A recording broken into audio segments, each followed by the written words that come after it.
Rupa commutes to work daily and doesn't find it hard not to notice the changes around her. She says the air seems different, heavier.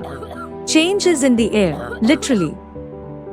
Curiosity leads Rupa to research, uncovering the connection between climate change and respiratory health. Climate change is causing an increase in temperatures, heat waves, droughts, dust storms, wildfires, rainstorms, flooding, and altered allergen and microbial exposures.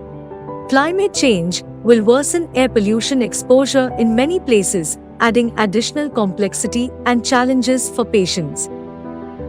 Patients with an existing respiratory disease, such as asthma, COPD, lung cancer, interstitial lung disease, and those with impaired lung function, are considered especially vulnerable to weather changes and extreme conditions related to climate change.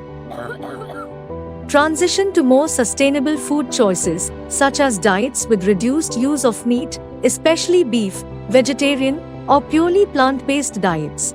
Promote active transport, for example, cycling, walking, and using public transport instead of driving a car to reduce greenhouse gas emissions and air pollution, and increase physical activity. Connect with nature to improve physical and mental health. In taking these steps, we safeguard both the planet and the health of its inhabitants.